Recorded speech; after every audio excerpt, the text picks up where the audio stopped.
Hi ஒருவன் எல்லோரும் எப்படி இருக்கீங்க? நல்லா இருப்பீங்கன்னு நினைக்கிறேன். 11th அண்ட் 12th ஸ்டாண்டர்டுக்கு எல்லா சப்ஜெக்ட்டும் நம்ம இம்பார்ட்டன்ட் கொஸ்டின் சொல்கிறதும் சரி, கிராஸ் சீரிஸ் போடுறதும் சரி, எல்லாத்துக்குமே பார்த்திங்கன்னா உங்களுக்கு எப்படி படித்தா என்ன மார்க் வரும், ஈஸியாக ரொம்ப படிக்க முடியாத பையன் கூட ஒரு 80% 90% கூட எப்படி எடுக்கலாங்கிறது எல்லாமே நம்ம சேனலில் வருங்க.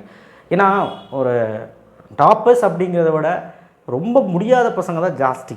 ஸோ அந்த பசங்களுக்காக தான் நம்ம சேனலு. டாப்பர்ஸ் அப்படிங்கும்போது அவங்களுக்கான விஷயமும் இருக்கும், அண்ட் ரொம்ப முடியாதவங்களுக்கான விஷயமும் இருக்கும். சப்ஸ்கிரைப் பண்ணி லைக் பண்ணிக்கோங்க. நீங்கள் லைக் போட்டால் புண்ணியமாக போகும். சப்ஸ்கிரைப் பண்ணி வாட்ஸ்அப் சேனல் லிங்க்கில் வந்து ஜாயின் பண்ணுங்கள். சரி, வாட்ஸ்அப் சேனல் லிங்க்கில் ஏன் ஜாயின் பண்ண சொல்கிறேன்னா, நீங்கள் டெய்லி வீடியோ போடுறது உங்களுக்கு நோட்டிஃபிகேஷன் வந்துடும். ஓகேங்களா? சரி, இப்போ 11th 12th maths first midterm portions என்ன அப்படின்னு சொல்லிவிட்டு என்ன பிளான் அப்படிங்கிறது நம்ம பார்க்க போகிறோம். சரிங்களா? இப்போ 11th புதுசாக வந்ததுனால ப்ளூ பிரிண்ட் என்ன, ப்ளூ பிரிண்ட் கிடையாது, கொஸ்டின் பேப்பர் பேட்டர்ன் என்னன்னு நான் சொல்லிடுறேன். ஆனால் ஃபஸ்ட்டு மிட்டம் கொஞ்சம் கம்மியாக தான், 50 மார்க் தானே கேட்பாங்க. நமக்கு கோட்டேலி மாதிரி எக்ஸாம் 90 மார்க் கேட்பாங்க. 10 mark internal, 90 mark question paper வரும், 10 மார்க் இன்டர்னல். 12th எல்லாமே தெரியும், ஏன்னா 11th நீங்கள் படிச்சு வந்தனால 12th எல்லாம் தெரியும். ஸோ அதனால் 11th நம்ம என்ன சொல்ல போகிறோம்னா பேட்டர்ன் என்னன்னு சொல்லிடுவோம். அண்ட் 50 மார்க் கேட்கும்போது அதை விட ஷார்ட் பண்ணிடுவாங்க. இப்போ ஒரு 7 3 மார்க் கேட்குறாங்கன்னா ஒரு 4 3 மார்க்காக மாற்றிடுவாங்க. ஒரு 7 2 மார்க் கேட்குறாங்க, 7 2 மார்க் எழுத சொன்னாங்கன்னா ஒரு 3 4 2 மார்க் எழுத சொல்லுவாங்க. அந்த மாதிரி மாற்றிடுவாங்க. 50 மார்க் கேட்கும்போது அவங்க இஷ்டப்படி எடுப்பாங்க. ஓகேங்களா? சரி, இப்போது போர்ஷன்ஸ் என்ன அப்படிங்கிறது 11th மேக்ஸ் சாப்டர் 1 2 3 எக்ஸைஸ் 4.1 4.2 வரைக்கும் இருக்கும். ஒருவேளை ஒரு சில டிஸ்ட்ரிக்டில் ஃபஸ்ட்டு 2 சாப்டர் மட்டும்தான் இருக்கும், ஒரு சில டிஸ்ட்ரிக்டில் 3 சாப்டர் இருக்கும், ஒரு சில டிஸ்ட்ரிக்டில் இது எல்லாமே இருக்கும். நான் சொல்கிறது டிஸ்ட்ரிக்ட் வைஸ் மாறும். ஆனால் உங்களுடைய புக்கில் ஜூலை வரைக்கும் இது போட்டிருக்காங்க. 12th ஸ்டாண்டர்ட் மேக்ஸில் ஃபஸ்ட்டு 4 சாப்டர் இருக்கும், ஒரு சில டிஸ்ட்ரிக்டில் 4வது சாப்டர் இருக்காது, மீதி எல்லாமே இருக்கும். இதுதான் மேட்ரு. அடுத்த கொஸ்டின் பேப்பர் பேட்டர்ன் அப்படின்னு பார்க்கும்போது 1 மார்க் 21 மார்க், அதில் புக் பேக் மட்டும் பார்த்திங்கன்னா உங்களுக்கு ஒரு 15 to 16 கேட்க வாய்ப்பு இருக்குது. மீதி எல்லாம் புக்கின் நோட்ஸு ஃபார்முலாஸு எப்படி இருந்தாலும் கேட்கலாம். 2 மார்க்ஸ் பார்த்திங்கன்னா 10 கொடுத்து 7 எழுதணும். 10 கொடுப்பாங்க, அதில் ஆப்ஷன் உங்களுக்கு இருக்குது, 7 எழுதணும். அதில் 1 கம்பல்சரி. நீங்கள் 10ல் ஏதோ ஒன்று கம்பல்சரி, அந்த கம்பல்சரி அவங்க கொடுத்துருவாங்க, அது எழுதணும். அடுத்த 3 மார்க்லேயும் அதே மாதிரி தான், 10 கொடுத்து 7 எழுதணும். அந்த 10ல் 1 கம்பல்சரி. 6 நீங்கள் அட்டன் பண்ணிடலாம். ஆனால் அந்த 10ல் இன்னொன்று என்னது கம்பல்சரி கொஷின் கொடுத்துருப்பாங்க, எழுதணும். மொத்தம் 7, இப்போ 21 மார்க். அடுத்து 5 மார்க் 7 5 மார்க் எழுத சொல்லுவாங்க.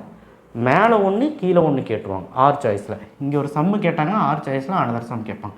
வேறு சாப்டர் தான் இருக்கும், ஒரே சாப்டர் இருக்காது. இங்கே ஒரு சாப்டரில் ஒரு சம் வருது அப்படின்னா, இப்போ சாப்டர் 1ல் ஒரு சம் வருதுன்னா 6 சாய்ஸில் சாப்டர் 2ல் வரலாம், சாப்டர் 3ல் வரலாம், 4ல் வரலாம், மாற்றி காம்பினேஷன்ஸ் மாறலாம்.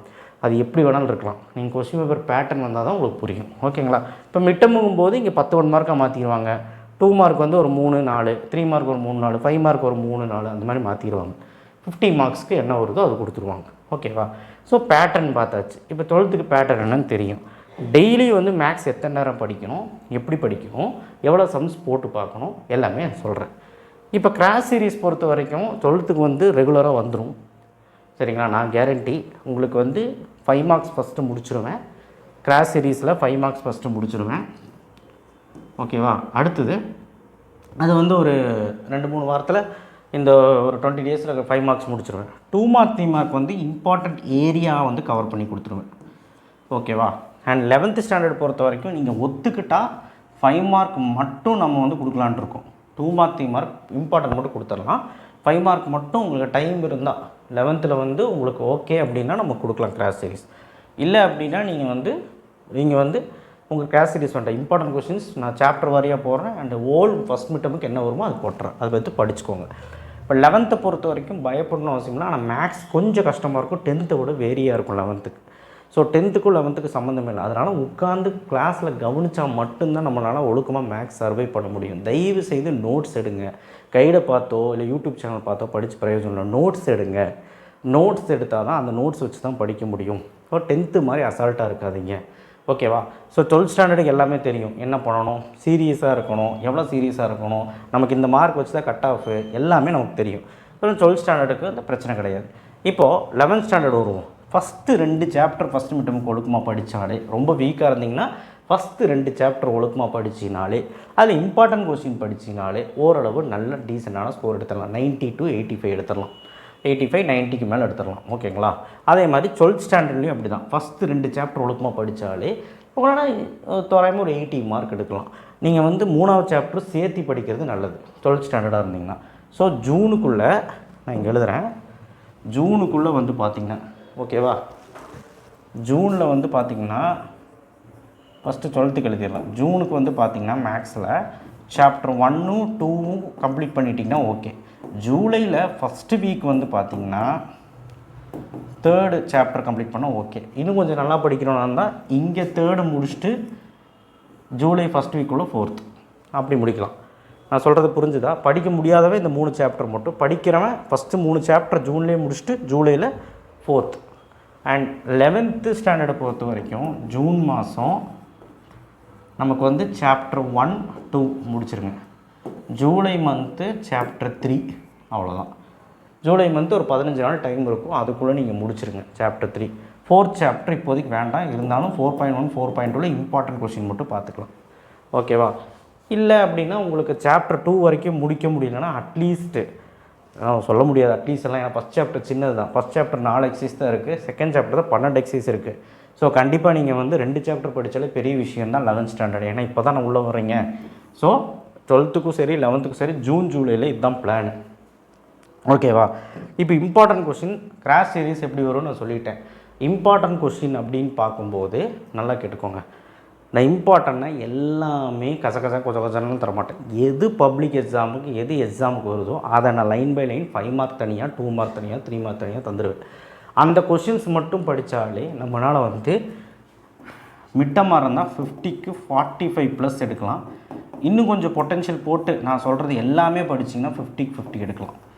ஸோ ரொம்ப இம்பார்ட்டன்ட் மட்டும் படித்தா இது எடுக்கலாம். இம்பார்ட்டண்ட்டில் இன்னும் கொஞ்சம் அதிகமாக தருவேன் எக்ஸ்ட்ராவாக, அதெல்லாம் படிச்சிங்கன்னா 50க்கு 50 எடுக்கலாம்.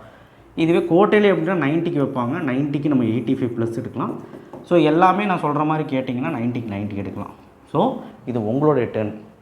அதனால் நம்ம சேனலில் எல்லா சார்பாகவும் உங்களுக்கு தெரியும்ல, நம்ம சேனலில் வந்து டாப்பர்ஸ்க்கும் நம்ம 70/7 90/19 போடுவோம், அதுக்கப்புறம் 75+ போடுவோம், 40+ போடுவோம், பாஸ் ஆகிறவங்களுக்கு போடுவோம். அப்படி தானே? அது எதுக்காகன்னா முடியாத பசங்க படிக்கிறதுக்கு, டைவர்ட் ஆகிறது கிடையாது. நிறைய பேர் அது டிஸ்அட்வான்டேஜாக நினச்சிக்கிறாங்க, நிறைய பேர் அட்வான்டேஜாக நினச்சிக்கிறாங்க. Anyway 11th maths totally different. 10th மாதிரி இருக்காது. நீ பாட்டுக்கு வந்து பார்த்தீங்கன்னா 10th மாதிரி அசால்ட்டாக இம்பார்ட்டன்ட் மட்டும் மேலோட்டமாக படிச்சிடலான்ட்டு இருந்துடாத, மாட்டிக்குவேன். 11th எங்கேருந்து என்ன கேட்பானே தெரியாது. 12க்கு எல்லா விஷயமும் தெரியும். 12th பொறுத்த வரைக்கும் நான் சொல்லக்கூடிய ஒன்று தான், எது கேட்பான் எது கேட்க மாட்டான்னு சொல்ல முடியாது. ஸோ அதனால் நீங்கள் கான்செப்ட்னா மேட்ரிக்ஸ் இருக்குன்னா மேட்ரிக்ஸ் அண்ட் டிட்டர்மினன்ஸில் எல்லா கான்செப்டையும் தெரிஞ்சு வை. ரேங்க் எப்படி கண்டுபிடிக்கிறது, மேட்ரிக்ஸ் இன்வர்ஷன் எப்படி கண்டுபிடிக்கிறது, கிராமர் ரூல் எப்படி கண்டுபிடிக்கிறது, கான்செப்டாக தெரிஞ்சு வை. கான்செப்டாக தெரிஞ்சு வச்சு சம்மு போடுறதுக்கு ஒரு 4 சம் 5 சம் ப்ராக்டிஸ் பண்ணி வை எல்லா மெத்தட்லேயும். அதே மாதிரி காம்ப்ளெக்ஸ் நம்பர்லேயும் 2.1 2.8 வரைக்கும் எல்லா விஷயமும் தெரிஞ்சிருக்கும். அப்போ தான் அது தரோன்னு அர்த்தம். தவிர நீங்கள் அறகுறையாக இம்பார்ட்டன்ட் மட்டும் நான் படிக்கிறேன் 4 சம் மட்டும் படிக்கிறேன்னா கிளிக் ஆகாது. பப்ளிக் எக்ஸாமில் என்ன வேணாலும் கேட்குறக்கு இப்போ ரெடியாக இருக்காங்க. சரிங்களா? அதே மாதிரி தான் 11th ஸ்டாண்டர்டும் நீங்கள் 10th பண்ண மாதிரி பண்ணக்கூடாது. நீங்கள் ஒரு சாப்டர் ஒரு எக்ஸசைஸ் எடுத்தால் ஒழுக்கமாக படிக்கணும். அப்போ தான் நம்மளால் வந்து நல்ல மார்க் ஸ்கோர் பண்ண முடியும். இப்போ ஃபஸ்ட்டு 2 சாப்டர் ஈஸி, ஒழுக்கமாக படிங்கன்னு நான் சொன்னேன்னா, அந்த ஃபஸ்ட்டு 2 சாப்டர் ஃபஸ்ட் மிட்டம் படித்தாலே 50க்கு 45 மார்க் 40 மார்க் 45 மார்க் எடுக்கலாம். ஆனால் ஒழுக்கமாக படிக்கணும். நீங்கள் விட்டு அதை விட்டு இதை விட்டு ஒரு 2 எக்ஸசைஸ் மட்டும் படிச்சுட்டு போகக்கூடாது. 12 எக்ஸசைஸ் இருக்குன்னா அல்ஜிப்ராவில் வந்து 12 எக்ஸசைஸ் இருக்குன்னா எல்லாமே படிக்கணும். ஓகேவா? அதே மாதிரி தான் 12க்கு சொல்கிறது. 12க்கு வந்து இம்பார்ட்டன்ட் நம்பி போகாத. இம்பார்ட்டன்ட்ங்கிறது ரொம்ப முடியாத பசங்களுக்கு. ரொம்ப முடியாதுன்னா நான் வந்து ஒரு 90 எடுக்க முடியல, ஒரு 100/100 எடுக்க முடியல, நான் ஒரு 75 எடுக்கிறேன்னா அவனுக்கு கொஞ்சம் கம்ப்ரெஸ் பண்ணலாம் அண்ட் கொஞ்சம் கம்மி பண்ணலாம். அது வேணால் அவன் அவ்வளோதான் எதிர்பார்க்குறான். அண்ட் நீங்கள் ஃபுல் மார்க் எடுக்கணும்னா நீங்கள் எல்லாமே தான் படிக்கணும். ஓகேவா? எல்லாமே தான் படிக்கணும். உண்மை அதுதான். நான் வந்து ஒரு மந்திரம் போடுறேன், மந்திரவாதி, நான் வந்து ஒரு 5 5 மார்க் சொல்கிறேன், இதுதான் வரும், இது மட்டும் படித்தா போதும், அப்படி சொல்கிற கடவுள்லாம் கிடையாது. ஏன்னா கொஸ்டின் பேப்பர் நான் எடுக்கலை. ஸோ அதனால் தயவு செய்து இந்த சிச்சுவேஷன்ஸை புரிஞ்சுக்கிட்டு தினமும் மேக்ஸ் வந்து 1 hour போட்டு பாருங்கள். 1.5 hours நீங்கள் வந்து டெய்லி மேக்ஸ் வந்து மஸ்ட் ஸ்டடி. ஓகேவா? 1.5 hours நீங்கள் வந்து முடிச்சே ஆகணும். இல்லைன்னா கஷ்டம். டெய்லி வந்து 5 மார்க் வந்து 4, 2 மார்க் 3 மார்க் வந்து ஒரு 8, இவ்வளோ சம்ஸ் நீங்கள் 1.5 மணி நேரத்தில் முடிச்சிடணும். டெய்லி ஒரு 12 sums to 10 sums நீங்கள் வந்து 2 மார்க் 3 மார்க்கில் 8, 5 மார்க் ஒரு 4 இந்த மாதிரி பண்ணுங்கள். இல்லை சாப்டர் வாரியாக போகிறேங்க, எக்ஸசைஸ் வாரியாக போகிறேங்கன்னா ஒரு எக்ஸசைஸ் 1.5 மணி நேரத்தில் 1.1 1.2 அந்த மாதிரி ஒரு எக்ஸசைஸாவது முடிங்க. ஸோ அதனால் டெய்லி 1.5 மணி நேரம், அட்லீஸ்ட் 1.5 மணி நேரம், ஓகே ரொம்ப எக்ஸ்டெண்டாக சொல்கிறேன் அப்படின்னா 2 மணி நேரம். ஸோ நீங்கள் பார்த்து முடிச்சுக்கோங்க, பார்த்து படிச்சுக்கோங்க. ஏன்னா நீங்கள் அதர் சப்ஜெக்ட்டும் படிக்கணும், ஃபிசிக்ஸ் கெமிஸ்ட்ரி பயாலஜி அதுவும் படிக்கணும். ஸோ டெய்லியுமே மேக்ஸ் வந்து 1.5 மணி நேரம், வீக்கெண்டில் மட்டும் வேணும், சாட்டர்டே சண்டே மட்டும் வேணும். மண்டே டு ஃப்ரைடே வரைக்கும் மேக்ஸ் வந்து 1.5 மணி நேரம் படிச்சுக்கோங்க, கரெக்டாக இருக்கும். சரிங்களா? இல்லை 1.5 மணி நேரம் எனக்கு பத்தாவது, நான் மேக்ஸில் வீக் அப்படின்னா 2 ஹவர்ஸ் கூட எடுத்துக்கோங்க. ஆனால் அதர் சப்ஜெக்ட்டுக்கு காலையில் எழுந்திரிச்சு நீங்கள் கண்டிப்பாக படிக்கணும். ஏன்னா ஈவினிங்கே 2 மணி நேரம் போயிடுச்சுன்னா அதர் சப்ஜெக்ட்டுக்கும் படிக்கணும். இல்லை சார் எனக்கு ரொம்ப டைம் கம்மியாக இருக்குது அப்படின்னா அட்லீஸ்ட் 1 ஹவராவது நீங்கள் வந்து மேக்ஸ் டெய்லியும் படிக்கணும், இல்லைனா கஷ்டம். சரிங்களா? நான் அது இதுன்னு சொல்லி உங்களை குழப்ப விரும்பலை. இதுதான் செட்டு, இதுதான் விஷயம், இன்ட்ரொடக்ஷன் இதுதான். ஸோ இந்த விஷயத்தை புரிஞ்சுக்கிட்டீங்க அப்படின்னா ஃபஸ்ட்டு மிட் டேர்ம்லேயே நம்ம தட்டி தூக்கிடலாம். அடுத்தடுத்த வீடியோவில் வந்து இம்பார்ட்டன்ட் கொஸ்டின்ஸ் எல்லாம் போட ஆரம்பிச்சிருவேன். எது 5 மார்க், எது 2 மார்க், 3 மார்க் அப்படின்னா அதை மட்டுமாவது ஒழுக்கமாக படிச்சினாலே ஃபுல் மார்க் எடுத்துடலாம், எல்லாமே அட்டன் பண்ணிடலாம். 1 மார்க்குக்கு கம்பல்சரி, அதாவது 1 மார்க் வந்து புக் பேக் எப்படி புக் பேக் எழுதிடலாம். புக் பேக்கில் ஈஸியாக நம்ம ஞாபகம் வச்சு படிச்சிடலாம். அண்ட் புக்கிங்கில் என்னெல்லாம் கேட்பாங்கன்னு சொல்லிவிட்டு அது தனியாக ஒரு வீடியோவில் நான் மார்க் பண்ணி கொடுத்துட்றேன் புக்கில். ஓகேங்களா? ஸோ அந்த ஒரு விஷயத்தை நம்ம படிச்சுக்கிட்டாலே நம்மளால் கண்டிப்பாக வந்து மேக்ஸில் சென்டம் போட முடியும். ஸோ 11th பொறுத்த வரைக்கும் பயப்பட வேண்டாம். இப்போ பொறுமையாக உட்காந்து உங்கள் ஸ்கூலில் நடத்துகிறத கவனித்து படிங்க. ரொம்ப ஓவராக வந்து பார்த்திங்கன்னா திங்க் பண்ண வேண்டாம், பயப்பட வேண்டாம். ஸோ நெக்ஸ்ட் வீடியோவில் சந்திப்போம். நெக்ஸ்ட்டு ஃபிசிக்ஸ் கெமிஸ்ட்ரியும் எப்படி நமக்கு வந்து கவர் பண்ணுறது, என்ன மாதிரி லெசன்ஸ் எல்லாம் ஈஸியாக இருக்கும், என்ன மாதிரி லெசன்ஸ் எல்லாம் கஷ்டமாக இருக்கும், எப்படி நம்ம படிக்கலாம் அப்படிங்கிறது அடுத்த வீடியோவில் சந்திப்போம். அண்ட் இந்த வீடியோவை பொறுத்த வரைக்கும் கிளியர் கட்டாக புரிஞ்சிருக்கும். நல்லா படிக்கிறோன்னா எல்லாமே படிக்க ட்ரை பண்ணு, நல்லா படிக்க முடியாதோ அட்லீஸ்ட் ஒரு 2 சாப்டர்ஸ் ஆகுது இந்த ஃபஸ்ட்டு மிட் டேர்மில் ஒழுக்கமாக நல்லா படிச்சுப்போம், நல்ல மார்க் எடுக்கலாம். நன்றி, வணக்கம், தேங்க்யூ. ஷேர் பண்ணுங்கள், சப்ஸ்கிரைப் பண்ணுங்கள், மறக்காம பெல் ஐக்கனை ப்ரெஸ் பண்ணி நெக்ஸ்ட் வீடியோவில் சந்திப்போம். தேங்க்யூ.